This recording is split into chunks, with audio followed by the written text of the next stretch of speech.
All right. Phil and all of our wonderful listeners, this is another episode of the Great Heavy Music Podcast. My brother from another mother, Phil. Hello, howdy, ahoy. Ahoy, I like Ahoy. You know what? That's Chips Ahoy. You know, good brand. Yep, nautical. No, I'm just gonna say weird shit that just absolutely stops the conversation. Chips Ahoy. Cookies, huh? A good thing to take on a boat with you. Yeah. Well, All right, cool. today we're doing one of our quick hitters, which is just a concert review. We're back. COVID is finally lifted in some places of the world, it seems. And even, you know, if you can go to New York City and see a show, it seems like as far as America is concerned, COVID's pretty much over. So let's hope it stays that way. Yep, for sure, buddy. So I had the great pleasure of going up to New York City a few weeks back here. I went to a venue called Irving Plaza, which is in Manhattan. And I'm trying to see what date I was there. I think it was April the 2nd. I saw Dragonforce. And I had never seen them before. Are you a Dragonforce guy or not really? Or where do you fall? I'm familiar with them. I've heard a few songs. They're all pretty legit. So I think I would enjoy the concert, but I couldn't name for you, all their albums or anything. Okay. So you kind of had the same opinion of them going in as I did. When I was a younger lad in college, somebody had burnt me one of their earlier albums, and I loved it. I think it was called Valley of the Damned, and that was their 2003 album with their first singer. And then, I think everybody in the world kind of heard of Inhuman Rampage in 2005 when they had Through the Fire and the Flames explode. Everybody knows that song. Right. Yep. And then they kind of underwent a transformation, and on their, I think it was their fourth album called The Power Within, their fifth album, that's when they got a new singer, Mark Hudson. And this song, Cry Thunder, that we're playing underneath us right now was the hit from that album. So they have their new singer with them, and before I dive into kind of what they pulled off on their set, I wanted to mention, we had discussed last year, late 2021, that the Seven Spires release was really solid. Do you remember? Right, yep. Well, they opened, and I was very pleasantly surprised. I was wondering, are these guys going to be able to pull off their album from 2021 was Gods of Debauchery. And you and I both kind of were like, this is a really neat release. It's got a lot of good guest stars on it, good songs. And I'm here to report to you, great live performance. Really solid. Okay. I'm excited about that because I feel like I would have had such a surprise boner. Like, whoa? Yeah, and it was definitely that because I was expecting to see Visions of Atlantis, whom I have seen before and am not a fan, but Seven Spires came on as kind of a surprise and crushed it. Really great set. So kudos to those guys. Yeah, that's legit. But then after them was Firestorm. I've seen Firestorm a couple times. Cool power metal band, but nothing that really, you could take home with you and say, oh, that's this, amazing this or that or the other. It's just they've been around a long time. They got a lot of cool songs. Did a fine job, but nothing that I could take home and say, oh, I have to remember this. So then Dragonforce comes up. First, their set is really cool. They got a layout and they said in there that it was the only venue they're playing on this whole tour without fireworks. So all the times that they would have had fireworks or flames shooting off, they shot confetti into the crowd because they're like, we got to do something here.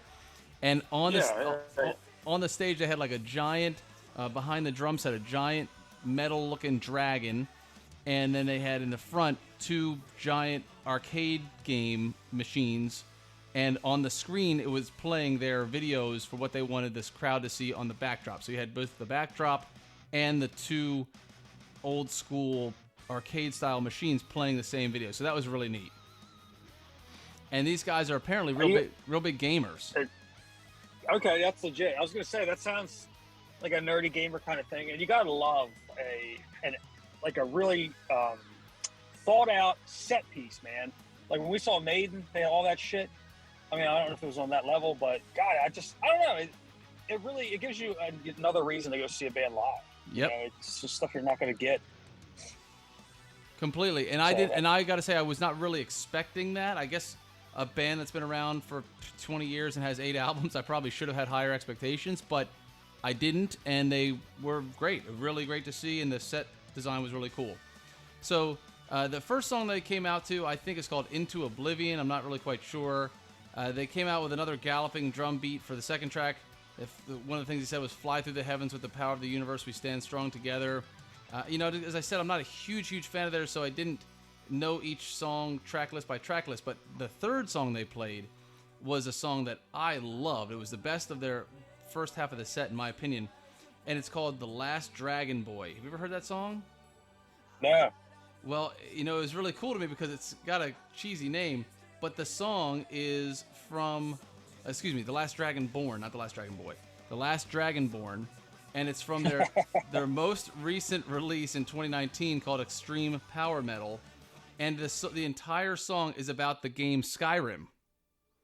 Oh, it was a great game. Right, and I knew you had loved that game, and you and I had both played that game as kids, and apparently the lead singer really loves that game also, and I think it was coincidental that I also really love the song and the subject matter, but it was kind of cool that they made such a great song off that game.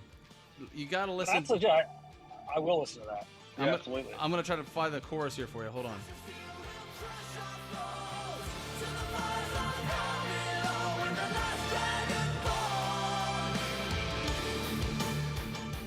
Got a really cool kind of East Asian sounding backdrop, and then a super catchy chorus about the last Dragonborn. And that's pretty epic.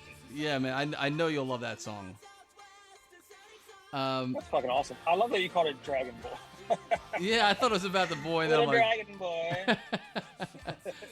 Come out of your cave, Dragon Boy. Yeah. There's a new hole that needs filling. All right. So then they played a couple more tracks, and then the lead singer, he loves video game music and he loves video games, and then he actually apparently has a solo album, or maybe excuse me, the guitarist has a solo album that he did during the pandemic, Mark Hudson's favorite video game. So see if you can check out Mark Hudson. Let's see if I got that on here because I wanted to promote that. They were kind of jocking that as like a really cool release that he did in 2021 and during the pandemic. Let's see here. Nope. Hold on. Let's see if we can do this, Phil. We got this. And we're flying by the seat of our pants, and that's the way we like it. That's right. I don't know here. Maybe I'm fucking this up because now it's saying Mark Hudson is the singer, but I'm gonna. Last Dragon. So catchy, man. So catchy. Yep. All right, so I'm gonna keep looking through here and try to find this for us by the end of the episode. But long and short of it, everything sounded tight. The guitars were tight. Everybody comes to expect that Dragonforce is gonna have high speed, super fast, guitar chops, and they did. But live, all of the guitar solos and things that sometimes if you're not in the mood, sitting at home listening, they're way faster. I don't know what that sensation is, but when you're in person, all of the guitar solos seem like an instant, and you're captivated because you're seeing it. You know what I'm saying? At the same time that you're hearing it. So I was really happy with these guys live. I thought the lead singer sounded amazing. They played their 8th track was Black Fire from their first album, which I really like. They played Cry Thunder, which was again from the first album with this lead singer, and then they played a few more tracks. They did a Celine Dion cover of "My Heart Will Go On" as their first song on the encore. Oh, and was that good? Yeah, it was really good. Wow. They brought out a couple guys who are YouTube stars. This one guy, Angel Vivaldi, came out and played the theme from Farming Simulator. They played like video game music live. That's fun, man. It was just really a fun show, like lighthearted, they're just nerding out up there, super cool guys. And then of course they finished with Through the Fire and the Flames. Well, you knew that I was going to make an appearance. But you know what? I would love to hear some fucking Zelda done by a metal band live. I would absolutely jam out for that. And there's some, I'm not even joking, legit songs from Donkey Kong Country I would listen to right now and jam out to. I'm not even kidding, man. I'm serious. That's so legit. That's cool, man. That's fun. It was really, really a fun show, and I think that their style lends itself really well to a live performance because it's just so fun and kind of silly. Like, everybody's laughing and having a good time. Nothing's too serious up there. You know what I'm saying? Yeah. And it was. Those guys probably don't work a day in their lives, man. It's just so cool. So cool. Yep. So that was the show, but I did have a comment about how fast and how tight they were. Really live, you kind of expect maybe there's a chance it's not going to hold up as well as it does on the album. Yeah. That was not the case at all. And the other thing is, I wanted to mention how much I love the people watching at shows, because the alcoholic belligerence of people that I was up on the top. Up on the top stair, up on the top, like it was kind of like an oval bowl. There was a floor, and then up above was a ring around where people were sitting and watching, usually standing by the rail. And there was I was behind a handicap section where it was just these folding chairs, and some guy was there, and obviously handicapped, couldn't really stand up. And another guy had stolen a handicapped chair, but I don't think he realized it because he was hammered. And every song he'd stand up. And we were like, dude, you got to sit down. We can't see. So we keep grabbing his shoulder, putting him down. I did it a bunch of times, and this other guy did it a bunch of times. He was just so hammered.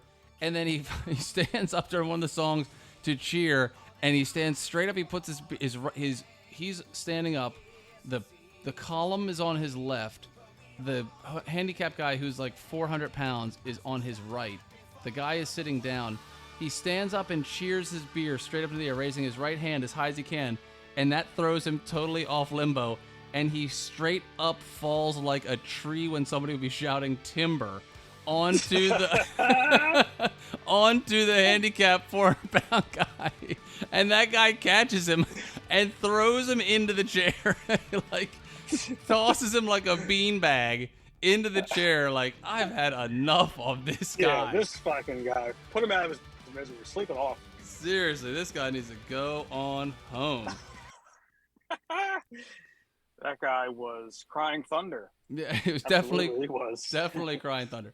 But yeah, man, it was a fun time. I would highly recommend. I think they're still in the middle of their tour around North America. If you can get a chance to check out Dragonforce live and see Seven Spires, get out there and do it. Support them. Not a band that I had previously thought was going to be necessarily a home run. I was just like, hey, it's cool. I'm in the city. Let me go see a show.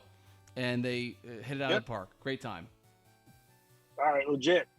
So, unless you got anything else, Phil, we'll say that's a wrap on our concert review of Dragonforce from 2022, and I'll see you on the next one, brother.